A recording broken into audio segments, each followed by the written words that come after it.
Right, and we are live. Hello everyone, I'm Sourabhi Dutta Roy and I welcome you all to the Stories of Beliefs and Social Customs curated under TMYS Review June 2022 in collaboration with the Global South Colloquium, University of Victoria. We are also calling for submissions of essays, poems and short stories under the project. To know more about our submission guidelines and project architecture, please visit www.tellmeyourstory.biz. It's an absolute honor to be in the company of our esteemed panelists this evening, Professor Shobhit Naha, Professor Brenda Rossow Kimball, and Mr. Nikhil Naz, who will shortly share their valuable views and insights with us.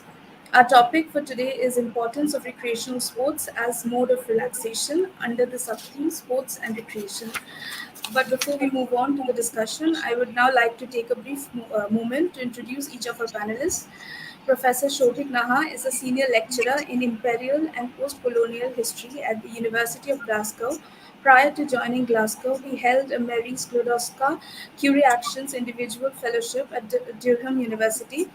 He edits the academic journals Sport in Society, Sport in History, and Soccer and Society, and has published 5 edited volumes and numerous peer reviewed journal articles relating to sport, the cultures of post coloniality, and the role of leisure in the making of nations and societies. We welcome you, sir. Next, we have with us Professor Brenda Rossow Kimball, who is an assistant professor in kinesiology and health studies at the University of Regina. She researches and teaches in the field of adaptive physical activity, exploring the meaning of disability as it is lived by those who identify as having a disability and by those who live alongside others' experiences. She believes that lived experience is an essential component to understanding the ableist and socially constructed ideology of what it means to be disabled. We welcome you, ma'am. Mr. Nikhil Naz is an award winning sports freelance journalist and presenter.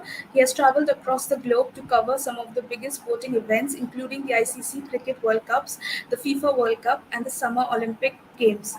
He is also the best selling author for Miracle Men, the greatest underdog story in cricket, which marked his debut as an author. We welcome you, sir. Thank you.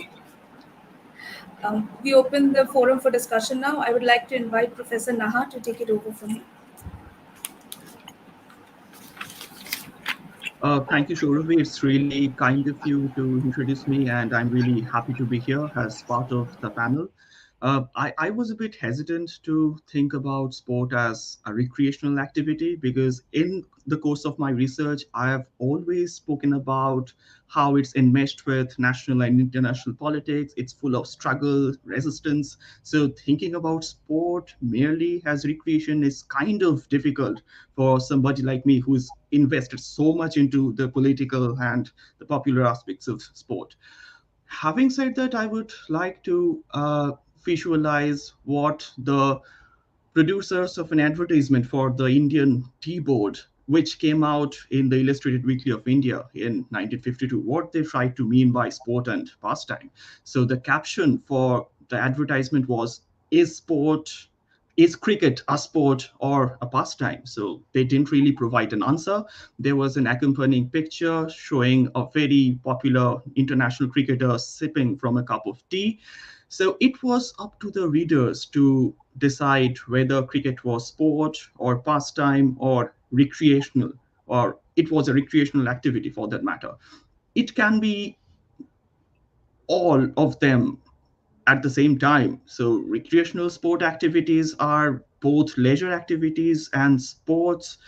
It shares characteristics of both sport and leisure. It encompasses the physical and active involvement of participants who freely choose to participate in the sporting event. Can we really conceptually separate leisure, recreation, and sport? There are several variables that we should keep in mind when trying to think of an answer to this. First is the competitiveness of these events, the amount of emphasis placed on winning or losing. We should also think about the amount of emphasis placed on extrinsic rather than the intrinsic rewards of the activities. For enthusiasts of recreational sport, the rewards are more intrinsic. They do it just for the sake of it because they like it. But when one gets to elite sports or competitive sport, it becomes more extrinsic. It becomes a means for their livelihood. And another important dimension that we should consider is the level of management and bureaucratization which is required to deliver and control the activity. The higher up we go, the more management and more stakeholders are needed to organize the activity. There are some activities which start out purely as leisure pursuits and they tend to become competitive because a greater emphasis on winning or losing and extrinsic rewards are generally placed on them in due course, recognition, money. It results in the need for greater external control through bureaucratic organizational structures which take control of the activity out of the hands of the participants and it no longer remains recreational. We can think of playing contract bridge, fishing, rock climbing, skateboarding, snowboarding, lots of uh, everyday activities which started out as recreational in different countries, but gradually most of them became very serious and competitive. They even have world championship games devoted to these sports. So from recreational activities, they became sports. So they went through this sportization process to say. So these have developed championships and tournaments and competitions, and they have garnered significant media attention towards them. How does this popularity impact the nature of the sport experience? There are potential effects to consider, such as access to participation opportunities, the extent to which an athlete can control one's participation in the sport, freedom of choice, and the outcomes of participation, whether it's simply fun or enjoyment, or there are some commercial aspects to it as well. Generally, even in recreational sport, participation can be planned rather well, and there can be activities which can be intentionally designed, which will have the potential to improve the people who take part in it physically, cognitively, emotionally, socially, and spiritually. At the same time, meaningful and positive recreation can provide many social benefits. It can contribute to the economy of a community, it can improve health in the community, it has been observed to decrease juvenile crime rates, it can build social capital. Leisure pursuits primarily involve intrinsic motivation, that is, they are done primarily for their own sake, and recreational activities can also involve extrinsic motivation. They can be oriented towards some desired individual or societal end. A person may love to swim, but the person may also need the physical and emotional benefits that swimming provides. So he or she regularly participates in a variety of swimming activities at the local swimming pool or aquatic center. So the swimmer's motivations are both intrinsic, that the person loves to swim, and extrinsic, that they want to stay in shape and feel good. At the same time, the park and recreation department in the swimmer's hometown knows that if it invests in a first rate swimming pool, it may have the chance to host state, regional, or national swim meets that would bring in hundreds of out of town swimmers and spectators who will spend money in the local economy. So it will be a huge boost for domestic economy starting from mere recreation. Physical health and public health is very important. It's a very important aspect of recreational activities because physical inactivity is considered to be one of the most crucial health problems of today. Physical activity and physically active recreational sport can play a very important role in the global health crisis by lowering morbidity, lowering obesity, lowering mortality rates from several chronic diseases. So, this is why we need to promote physical activity and active and healthy lifestyles. Recreational sport programs can have a tremendous impact on improving health awareness in both the short and the long term. And finally, recreational sport can also be professionalized like more elite and traditionally competitive sports. There are sport managers as members of the recreational sport profession who focus on designing and managing sport programs. These programs have the primary purpose of encouraging participation in sport. There are sport management and marketing professionals in other areas of the sport industry who focus on managing and marketing sport opportunities for elite athletes and staging events for spectators. There is certainly some crossover between the two sides of the continuum. Recreational sport professionals may offer programs for elite athletes, such as travel oriented youth sport clubs, and they may also run events that attract spectators in marathons, road races, or national championships in which the spectators aren't invested so much into sport as in the more competitive cricket and football matches, but nevertheless they are there for the thrill of the event, and sometimes that leads to a spike in pursuing sport as recreational activity in the wider community. So the general objective and the philosophical orientation of recreational sport is to widen sporting activity, to promote active participation in sport, and give sport opportunities to the widest possible audience. Thank you. Right, that was wonderful, sir. Thank you. Moving on to Professor Kimball. Over to you, ma'am. Good morning. Thank you for having me. It's a pleasure to be here today. I just want to provide a bit of context where I am. So I'm situated in the Prairie Province of Saskatchewan in Western Canada. We have just over 1 million people here living in our province. Our climate ranges from very cold in the winter, which I think is a common idea people have about Canada. We just came out of a cold spell. The coldest it gets here is minus 40 Celsius, which is minus 40 Fahrenheit, and then it can be very warm in the summer, plus 35 Celsius or 95 Fahrenheit. Right now it's 3 degrees Celsius, so about 37, I guess, for those who kind of live by the Fahrenheit. So it's spring here. It's melting. It's really nice.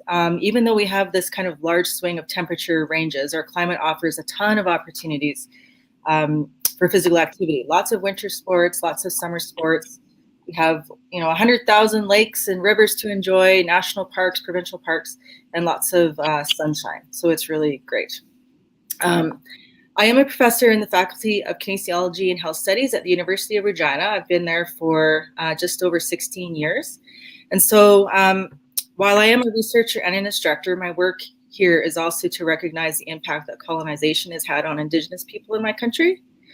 And so if I could just take a moment to offer a land acknowledgement as a way to recognize our country's history of colonization. I'm sure, I think it's been kind of through the news globally that there's been a number of grave sites that have been found on older former residential schools that have, a number of children buried. And so our land statement that we like to offer, that is offered by the university just to recognize our continued relationship with an intention to rebuild relationships with our Indigenous people, is that the University of Regina is situated on the territories of the Nihawak, the Cree, the Anishinaabeg, Saulteaux, Dakota, Lakota, and Nakota, and the homeland of the Métis and Michif Nation. The University of Regina is on Treaty 4 lands with a presence in Treaty 6. So as I said, I'm a professor in kinesiology and health studies, and my area of research and teaching is adaptive physical activity. So adaptive physical activity refers to sport, recreation, and leisure for people who are experiencing disabilities. And as was stated in my introduction, my teaching and research comes from a lens of lived experience. So, for example, some of my previous work, I've spent some time talking to older adults with intellectual disabilities about what it's like to retire from a sheltered workshop that they've been working at for 40 years. I spend time talking to families specifically about what it's like to raise a child with a complex physical disability. And then also speaking with athletes about what it's like to engage in the Paralympics. What kind of messages does media put forth about their sport and who they are, and the tensions there. So the courses I teach focus on how disability is really socially constructed. So how do our social attitudes, policies that we have, infrastructure like buildings, parks, recreation facilities, either intensify or alleviate the experience of disability. And through all of my work, I always ask myself, what is my role in all of this, and how do my actions and my words impose or deconstruct notions of disability? And of course, I invite my students to ask that question of themselves too. So my ties to youth sport arise from my own lived experiences, as I have a daughter who's engaging in youth sport, but also living alongside families and youth as they engage in the programs that our communities have to offer.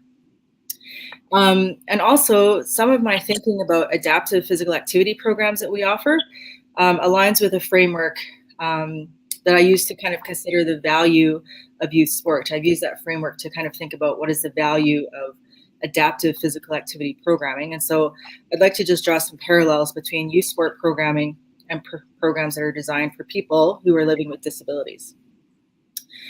So I look to a couple of scholars who have done some research in this, Jay Coakley and Peter Donnelly, who spend a lot of their careers kind of researching and writing about the experiences, philosophies, politicization, and culture of sport. And one of the questions that they have put forth to the sporting community is this question about, is there sufficient evidence to show that organized youth sports are worth all the time, money, and effort that are put into them? And so through a critical lens, they recount the history of organized youth sport that was originally crafted as a means to kind of assimilate deviant individuals into society. So for example, here specifically, Indigenous people, maybe immigrants or newcomers, maybe people who are unemployed, maybe people with mental health diagnoses, that kind of thing. So it's just an attempt to address kind of what they thought might be a social problem through social control. And so as time progressed, the purpose of organized sport wasn't really for social control, but rather kind of recognizes this valuable way to generate character and life skills within youth of the day. So today, participation in youth sport is commonplace, and it's expected that parents will enroll their children into one type of program or another as a means to kind of get them some experience and get them to expose to some opportunities to develop some values, enhance their development, teach socialization, strengthen their character, that kind of thing. As cliche as it sounds, hockey here in my community, if you're kind of not on the hockey train, if you haven't started hockey, 2, 3, 4 years ago, you're kind of left behind because there's a lot of kids playing hockey and a lot of kids who have really strong skills developed in that sport already. So engagement in organized sport is this common thread in our society today. So when I look at and consider youth sport, and I was kind of thinking about, the programs that we have offered to people with disabilities. And so programs that we have for this population were also designed as a way to kind of control people and to help them kind of maybe develop some, certain skills, certain behaviors, to have them kind of, perhaps become a bit socially invisible. And so we started looking also at perhaps there's a potential benefit to the social economy.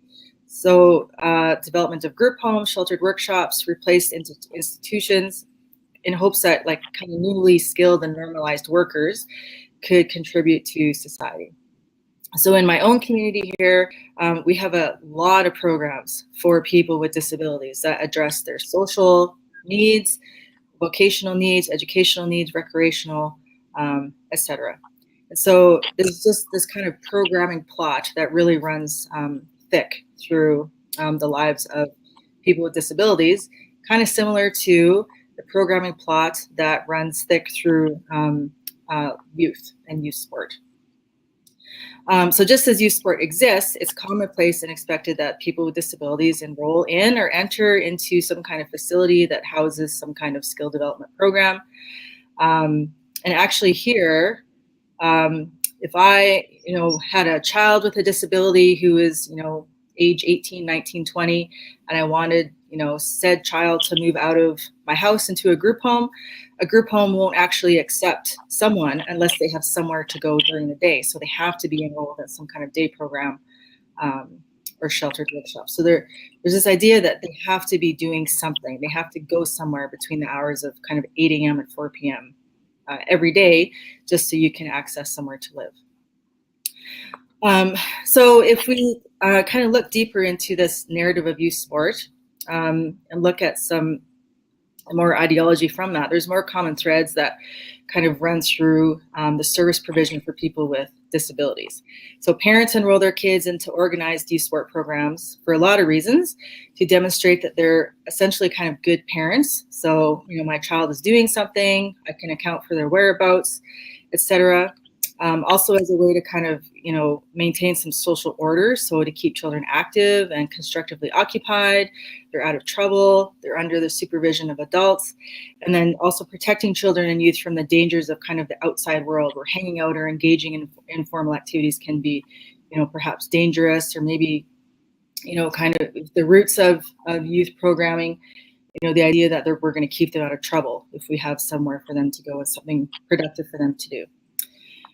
Also, if I think about programs for people with disabilities, it's a fairly similar narrative. So as a care partner or someone who's providing programs, my duty is to, be accountable for the people that I'm supervising. So make sure that they're doing something, the program is productive, there's some kind of growth, et cetera, that kind of thing. And we just have to kind of keep them busy with things to do. There's this nice quote that they have talking about, we've developed a mistrust of idle time, right? We have to keep people busy. So, I think, what the scholars do and what I've kind of done in my own work is just kind of really thought about, what value lies in programming. We create a lot of programs to keep people busy, but are the programs doing what we want them to do? And so, parents might recognize the value of physical activity, but their children, might sign up for programs and still be sedentary, even though they're in the context of organized sport. So are they actually, being as active as they could? They spend, time waiting their turn. They spend time waiting for drills and exercises to start, et cetera, that kind of thing. Also they question, is it quality time that youth are spending with other youth? Are the youth spending quality time with coaches and parents? There's a quote from a study that they did that talked about, youth reporting that they, kind of dread those times where they have to, spend time in these contexts where it's like, there's endless directives, there's endless, judgments made on, who they are, their skill level, are they engaged, and that kind of thing. And then also thinking that maybe the parents should consider if they're diluting the experience for their kids, particularly when there's always someone else present to tell, somebody that they're doing a really great job, it's okay that you missed the ball, you got hurt, et cetera, that kind of thing. And so switching back to, programming for people with disabilities, we know for certain that despite, programs that they might be engaged in, we still see that people are sedentary, right? We have recreation workers that spend time in group homes, they're supposed to be going on outings, that kind of thing. Rarely is the engagement self-determined, and they spend a lot of time just kind of sedentary, not doing too much, playing table games, that kind of thing.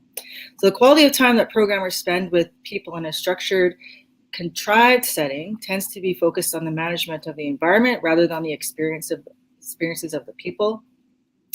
And then also in the context of supporting people with disabilities, we have helicopter caregiving and this tendency to kind of overprotect, because we don't want people to, feel that they've underachieved, that they haven't done well, that they failed, et cetera, that kind of thing. And so, in some aspects, that programming is pretty limited and doesn't offer too much.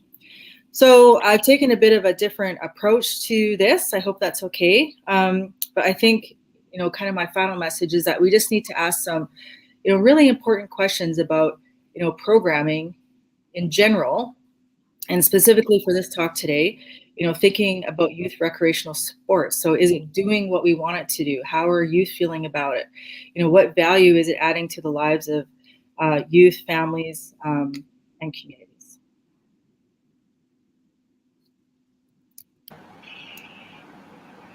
All right, that was absolutely great. Thank you, ma'am. Moving on to Mr. Nikhil Naz. Over to you, sir.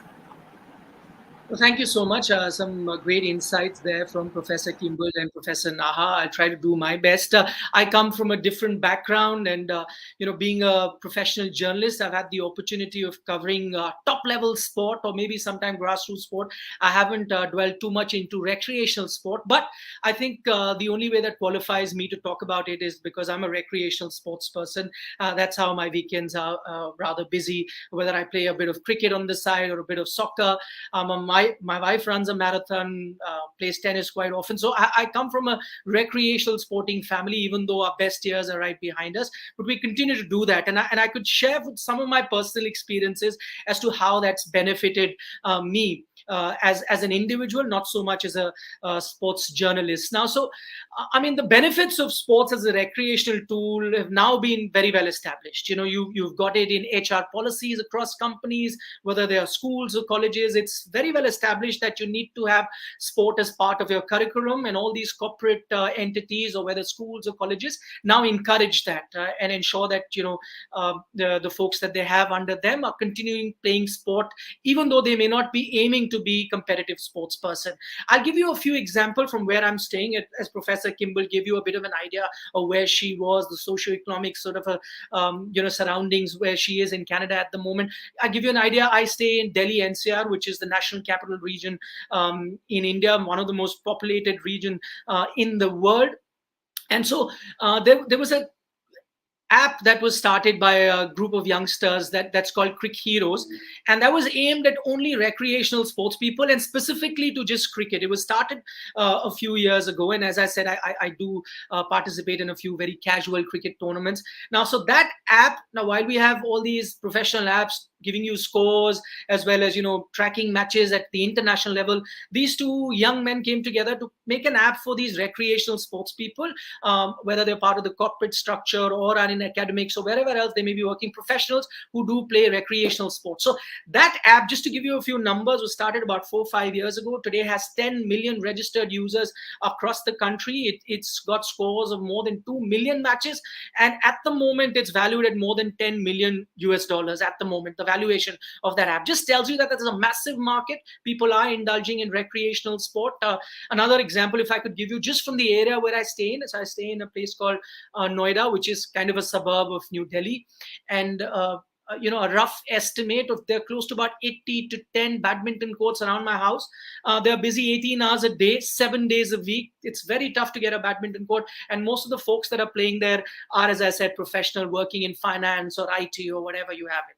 So what that tells you is that recreational sport is alive and kicking, and the first few benefits that you really attribute to recreational sport are mental and psychological.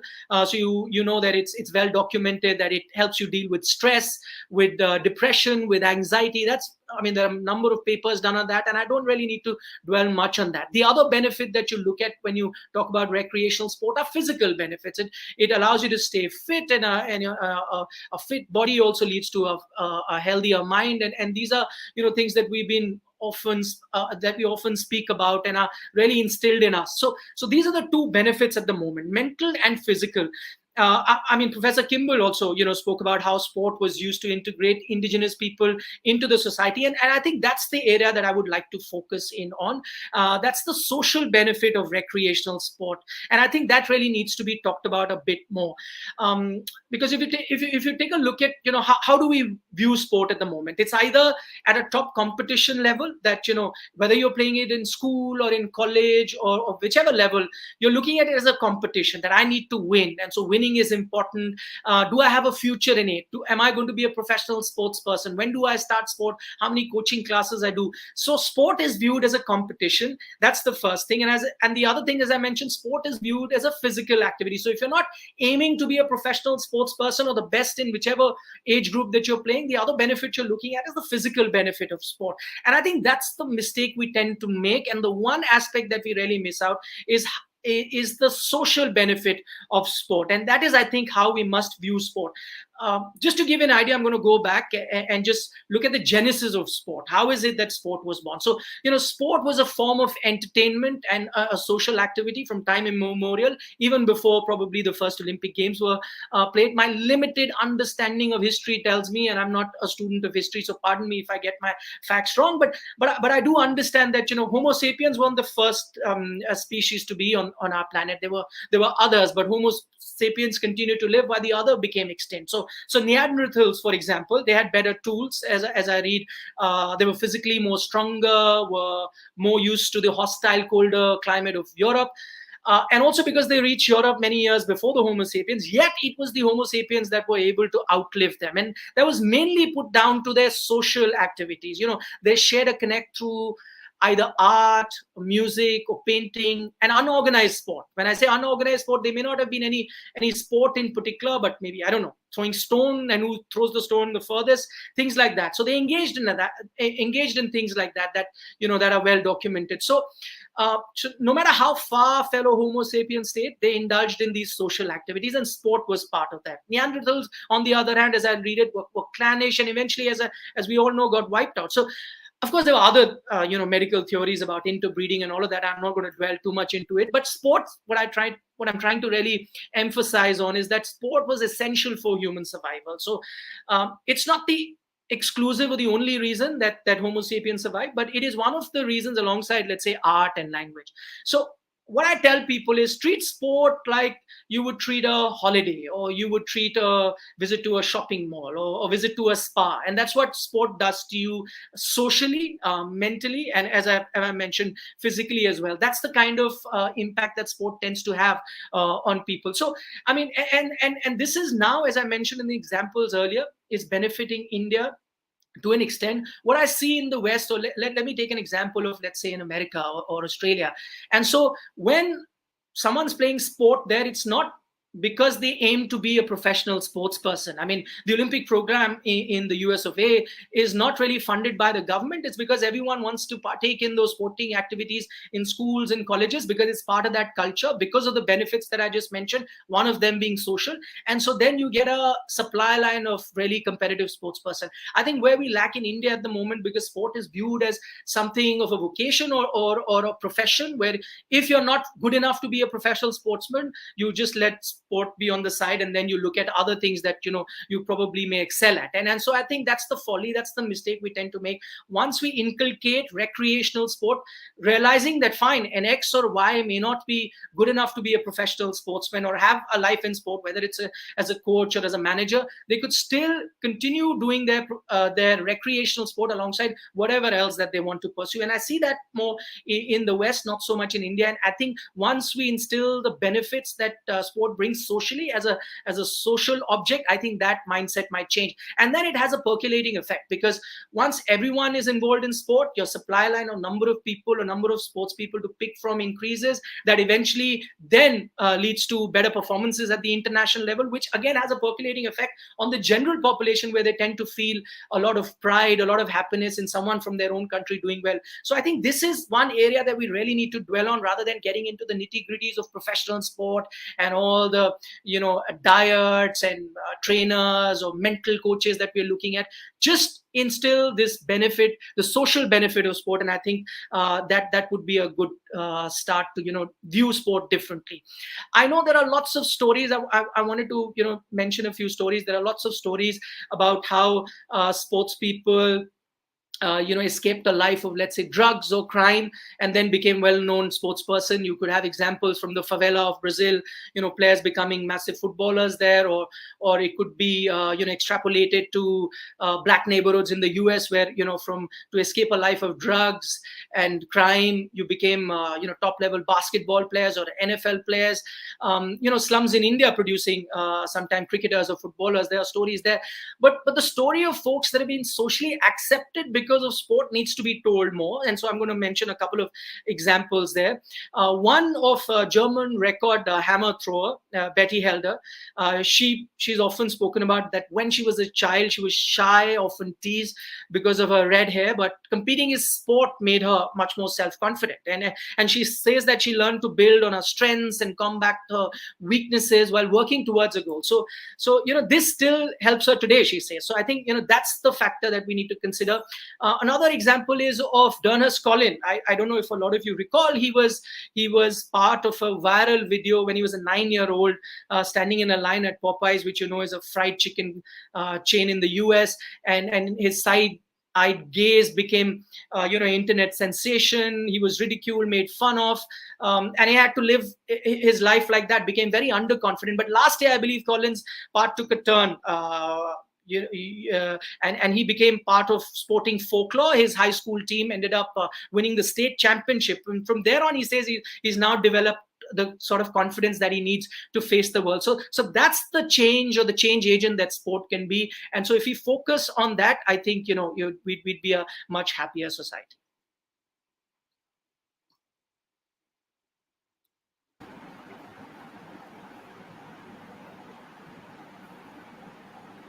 Right. That was wonderful. Thank you, sir. Moving on to the Q&A. My first question is for Professor Naha. Sir, do you think recreational games like the card games that are played often during any festival, say like Diwali in India, do these bring out the traditions of communities and build up identities better, or do competitive mainstream sports cultivate culture better? That's a good question. It really depends on how we define cohesiveness or community or mass or folk culture. These days, I rarely see any card games taking place during Diwali because I have not visited my hometown for Diwali for more than a decade now. Maybe in the last 15 years, I've been in Calcutta during Diwali just once or twice, maybe. So I wouldn't be the best person to answer this, but on a theoretical level, these kinds of activities do increase teamwork and it connects people. My maternal grandfather, for example, whenever I used to go visit him, every afternoon he would be invariably busy playing cards with his friends. And this was one activity which he continued for more than 50 years. So imagine the kind of camaraderie and the kind of friendship that has developed over a game of cards. And that included a lot of people, not just four and five. There would be people visiting his place to see others in action. Sometimes they would substitute the original card players. And the chain of friendship just went on increasing. So I would say from this personal example that it does have a very beneficial effect in fostering friendships and bringing the community closer. And on the other hand, if we think about more competitive sports like cricket or football or hockey or tennis, they do indeed help bring the community together because there are groups of friends who play cricket in their childhood, in their college, and at other points of their life. And even through watching sport, engaging in conversations about the latest sporting events. It may not have to be in person, but online through chat groups and Facebook discussions or through blogging. So it does have an effect in community cohesiveness. Right. Okay. My next question is for Professor Kimball. Ma'am, how does sport leisure activities affect the youth's physical and psychological well-being? There's a lot of benefits about engaging in physical activity, and I think we hear those benefits repeatedly. So we talk about increased cardiovascular endurance, and you can develop strong bones, lean muscle tissue, etc.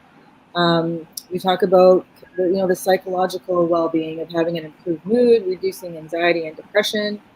I think for myself, just kind of in this last couple of weeks, some activities we've done, I think about kind of what my priorities are in my life, and how engaging in physical activity benefits me directly. And just a couple of weeks ago, we went on a holiday. We went skiing, and the lift from the low level parking lot wasn't working, so we had to carry our skis and everything up the mountain essentially. And I thought, man, I am strong, but I am tired. Like, I need some more cardiovascular exercise. So that was kind of a motivator for myself to kind of get, kind of switch up my exercise and physical activity program. But, for youth, I think a lot of the outcomes, those measurable outcomes, are very similar. So the cardiovascular health, strength, mobility, improved emotional well-being. But I think, there's another aspect, and I see it, in my own family, that social piece is really, really important. And so, it's about finding a way to connect with your peers. And then also, another aspect about, I guess, kind of the psychological well-being or mental well-being, it's not always just about mood, but it's about, finding a way to experience competency. So, being able to say, like, I am good at something, then, the sense of achievement, like, I did this, or developing an identity, like, I am a, blank, soccer, football, hockey player, that kind of thing.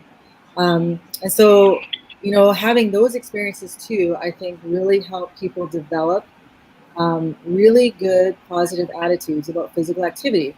And always our goal is to help people recognize those benefits so they'll carry physical activity throughout their entire life. And so, it's not just about, getting people active because, they need to lose weight, or they want to look better, or they just want to sleep better, that kind of thing.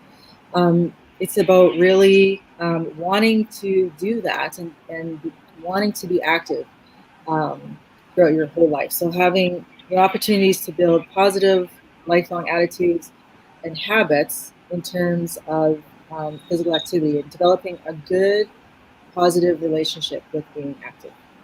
So it will just benefit for years to come. Right. My next question is from Mr. Naz. So, being an author yourself, what's your take on the fact that popular media such as books and films showcase mainstream sports as the subject often, but why does leisure sports or more traditional sports take a backseat? Wow, Surbhi, that's a very interesting question. Before I answer that, I'm going to tell Professor Naha that card games during Diwali in India are very lit. They're in vogue back again. They may have stopped some time back, but just telling you from personal experiences, it's the one thing that I look forward to every year, and my friends join in. So I know he hasn't been visiting India very often, but I'm just letting him know that they've come back into fashion. Yeah. To answer your question. It's very interesting. I can think of a few films that have looked at recreational sport as well, and explored that subject. It's interesting that you talk about, because that's one of the stories that I'm actually working on. I don't know whether it takes the form of a book or not, but that's not really looking at professional sport. It's looking at recreational sport. It's a group of 50-year-olds that I'm looking at, that are my central characters, who love to play cricket in their gated community, and that's the story that I'm working on. But you're right. I think why it doesn't really work, because storytelling in India is governed by commerce, whether it is in the films or in books. And usually you need a star character. So whenever you're pitching a story, whether it's a book or when you're pitching a story for the screen, you tend to look at a biopic, and you want to look at a star, because the guys who are going to be commissioning it are going to look at, okay, I have X amount of readers or X amount of viewers. They will get very excited whether it's a story on a famous cricketer or a soccer star or a badminton player, whoever you have. A lot of them are coming up now, in India. A lot of biopics coming in, not just of cricketers, but a few badminton stars, a few women cricketers as well. So I think that's the first problem that you face, that because the ones who are going to be commissioning it, the ones who are going to be funding it, want to have a star that they want to focus on. Interestingly, there are a couple of very good human stories that are coming in. I don't know, there's a Hindi film, if you recall, it's called Ferrari Ki Savari, where there's this young kid who's a huge fan of Sachin Tendulkar, and he wants to be a cricketer. So his story about wanting to be a cricketer and how he idolizes Sachin Tendulkar. So that's looking at recreational sport as such. There's a trailer that I just saw of another film which is based on a gentleman called Praveen Tambe. He never played top level cricket for India, but he made his IPL debut, which is again a domestic tournament at the age of 41 at a professional level sport. So he's a fascinating story who never gave up on his sporting career. While he used to play club cricket with a bunch of guys when he was young, eventually reached a stage where he was still playing club cricket, and the kids of the guys he used to play club cricket with when he started playing in the same team. So it's a fascinating story, but he never gave up on his dreams. He was made, people made fun of him, but he continued on that journey. So that story is going to be out very soon. I just saw the trailer of that. So yeah, I think that will be fascinating, and that takes me back to the point that I'd made initially, that you've got to inculcate sport as part of culture. Let it not just be competitive sport. Let just that not be how we view sport in our country, and that needs to change. As I gave you examples from the West, it has changed. There's so many stories about unknown sports person or recreational sport that are very popular there. But I guess with time, as I gave you a few examples of how community sport around where I stay is changing, maybe with time you'll have many more stories, either in forms of book or on the screen. Right. Okay, my next question is for Professor Naha. So, how is identity engaged in the performance and spectatorship of sports? Oh, well, that's a pretty huge question. That's why my forthcoming book is about, which is kind of 300 pages. So, to give you a very brief snapshot of how this works, sport engages with the lives and experiences of people at different levels. It's not the same for everybody. People have their different feelings, their different sentiments towards sport, and they use sport to a different extent in expressing themselves through the activities that they go through or they perform. So in a way, sport can be associated with a lot of protests or resistance, or it can be a means to simply make people fall in line. In the 19th century, when team sports was first conceptualized and its rules were laid out in Victorian Britain, some of their proponents in the public school systems used to think of team sports such as cricket and football as ultimate methods of instilling discipline in the students, in student athletes, just to summarize the identities of those players. So these sports were supposed to inculcate discipline, teamwork, sacrifice. They had to listen to an authoritarian figure who was the umpire or the referee. And this is how they would become ultimate soldiers for the empire and British civilization as well. So these kinds of thoughts gradually percolated to the colonies by different means, and it took different shapes in different national or regional contexts. In places like India or the Caribbean islands, for example, cricket uh, kind of started to become a tool with which the people resisted colonial domination by just taking all these discourses and turning them on their own head. So this is how they created a new national identity. It happened more potently in the Caribbean islands than in India or Pakistan or any other country in the world. Uh, if you are to have instances from football, it plays a big role in creating national identities in different nations, but most prominently in Eastern Europe and the Middle East, rather than the Western European or the North American countries. So sports have touched the lives of people in different ways, and it can lead to different sorts of identities, depending on how people associate themselves with specific sports in certain points of time. Right. My next question is for Professor Kimball. Ma'am, are intramural sports important, and should sports be made compulsory early on at schools and institutions? This is a good question, and a couple of constructs, I guess, maybe to define first.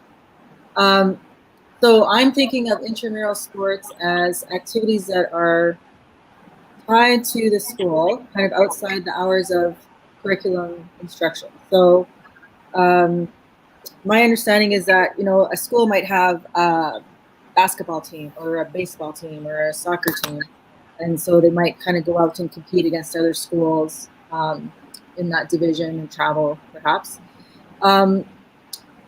Yeah, intramural sports are important, I think, because it gives access to sport to almost everyone. And so I say this because usually with intramural sports, there's, in my experience anyways, there's limited cost. Transportation is provided, equipment and uniforms are provided, a space to learn the sport, develop skills, train is provided at the school. And I think in my own experience, my daughter talking about, when she's old enough, she wants to do these certain intramural sports. So usually it starts grade 5 and 6, kids are 10, 11, 12 years old. I think one of the challenges though with intramural sports is that, sometimes you have to try out for these teams. And the opportunity to get to play in intramural sports, might go to students who are more experienced or skilled. And so, these students who might be more experienced or skilled in a specific sport probably have gained, the benefits of, private training, like attending a private club.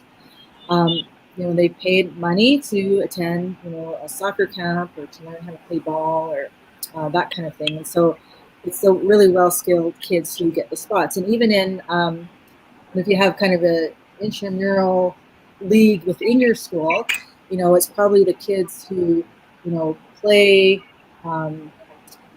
basketball together on the weekends and get training at, a certain, basketball club that might kind of come together to make the team. So we have to just kind of be mindful of, who's skilled, what their experiences are, and I guess maybe kind of how those teams come together. So I'm thinking even, where I live in the city I live in has, kind of just over 200,000 people in it. There's only 2 main soccer clubs, and that's my Canadian word. I should be maybe saying football, but and so when the kids, the high school says, hey, we're having soccer tryouts, the kids who try out for the game, the team, are the kids who train at these 2 soccer clubs. And then it's not kind of this kind of for fun learning the sport activity. It's like becomes very, very competitive. So in terms of, kind of sports being compulsory at school, I think it's a great idea to offer instruction to all students, so they might all have that same experience or instruction that is really sport specific, because again, we want to give them, some capacity to be able to take up physical activity, throughout their life. And so if they have some experience playing certain sports, they might be interested in, engaging in the community when they're older. They might, experience some competence and say, yeah, I've played, baseball before. I can for sure go out and do that. The challenge, though, is that some of the sport-specific instruction doesn't come until, kids are in high school, at a point where kids can self-select out of physical education, and so they're not getting it. And so, finally, I just kind of think about, my daughter who's 10, and she's, we spend our time playing hockey and soccer and skiing when we can, but she's never swung a baseball bat or caught a ball with a glove. And so I think, oh gosh, like this is a common activity where we live, and we might, play in a tournament on the weekend just for fun. And, is she going to be able to do that? And, on the playground, if there's kind of a pickup game of ball, is she going to just opt out because she doesn't know how? Is she going to be left out because she's not skilled enough? And then I think, maybe I'm just overthinking this. Am I unnecessarily concerned? We can't do everything. We kind of pick and choose our interests and that kind of thing. So I'm not sure if I left you with a good answer. More questions, perhaps? No, ma'am, that was absolutely brilliant. Moving on, my next question is for Mr. Naz. So, as you were talking about the psychological mentality that comes with leisure sports. So, my question is, do you agree that we need such leisure sports to keep ourselves rooted and grounded? And does recreational sports lay back when it comes to the win at all cost mentality? And does the competitiveness of mainstream sports often take away the recreation out of it? Again, an interesting question.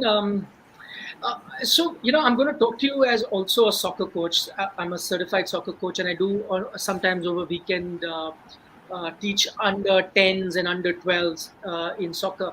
And so the first lesson when I passed my coach's exam, or the first lesson that we were taught was, you got to ensure that the kid is happy to be coming to the ground. So that's my first motive. I got to make the kid happy. He needs to come to me every weekend to learn football. I don't necessarily need for him to win every game. I don't necessarily need to for him to be the best skill player on the ground, and that can happen as we go along. But I need to be ensuring that he's happy every time he comes. My personal experience tells me it's more than the coaches or the kids. It's the parents that have very high expectations. I find it very tough to control parents on the sideline when one of my teams is playing a soccer game, because they're far more excited than the kids are. They're far more disappointed if the team ends up losing, and are far more excited if the team ends up winning. So I think those are things that parents really need to think about, the competitiveness of the kids. I think if you're a kid who likes to play sport, you enjoy winning, you also learn from losing, and I think the kid takes that. He takes it positively. I think it's more so for parents that are sitting out that really need to inculcate those habits. And I know it's very cliche to say sport is all about participating, not about winning or losing, but I'm sure it can be done. I mean, how I would want how I would want parents to react. I quickly narrate a story from Rafa Nadal's book. I read his book, and so he started playing tennis. He used to enjoy playing tennis, and his father, he used to train under his uncle, who happened to be his coach, Uncle Tony. So his father was never really that parent who pushed his son to be a tennis player. And so his father narrates a story where he took him once to for a tennis game, and so just leading up to that tennis tournament were the 1 month school holidays, and Rafa, being the kid, would train every day. But during that month or 2 month holiday, he never went to the tennis court. So he was enjoying, he was on the beach with his friends, eating all sort of junk food. And so this was the first tournament after that school holiday. So he goes there, and it's a fair distance away from their house. His father has driven him there. So he plays that tournament, he's knocked first round. And so he's sitting in the car, and his father narrates the story. They're driving back, and he sees someone like a Rafael Nadal really upset and very low and not talking to him. And so asks him that, what happened? And he said, I'm really disappointed I got knocked out round one, because he was so used to winning even at that age group. And so his father's like, that's okay, because, for a month or so, you were having a good time with your friends. You went to the beach. You were not in good shape. So once you start practicing, in a month or 2 months, you'll be back to best shape, and then you'll start winning. So, so his father says a 10, 11-year-old Nadal at that time told him that, the pain that I'm feeling from losing this tournament first round is much worse than all the joy that I experienced for 1 month of going on the beach and playing with my friends. So his father says as soon as he heard his son say that at 10 years of age, he said that's when he knew that he'll be a professional sports person. He really didn't need to push him to be that competitive. And as I said, it wasn't be all and end all for him, but he realized at the time that gave him more joy for winning. So if it comes from within you, if you experience that, I mean, so be it. You go ahead to win. But I think sport teaches you. Nobody can win all tournaments, and I think that's where sport is so essential. It helps you being grounded, even in the corporate sector. You could be the best software engineer in your company, much in demand, the blue-eyed boy of your boss. But when you go into the cricket field, you may not be the best player, and even if you are, you will find someone who's slightly better than you, and so it brings you grounded. And I think that's the beauty of sport. It's what if you've got expectations out of yourself, I think that's good. It fuels the fire. So be it. I think it's the expectation from the outside, whether it's from a coach, a sibling, or a parent. I think that's the issue. So I think just let kids be, and I think sport eventually teaches you. If every coach can follow this mantra that let the kid be happy, let him come there every day, I think that will sort of work. So. Right. Since we are running short on time, I think there can be only one more question, but I'd like to know all your insights. So all three of yours. So modern sport is a microcosm of modern society. At least that's what is often told. How do you think recreational sports highlight the persistent problems of the modern society and culture?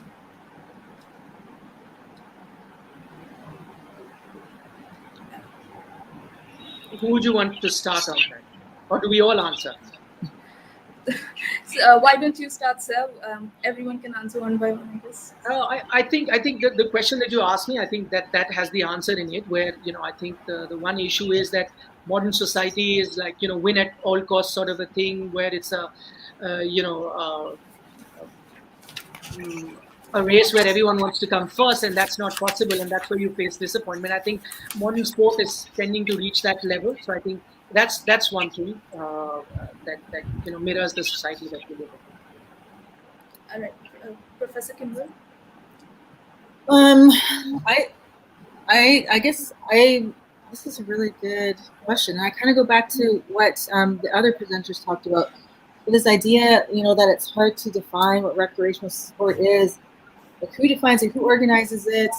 Is it, it's competitive? Do you have to have skill to enter it, or can you learn as you go, kind of thing?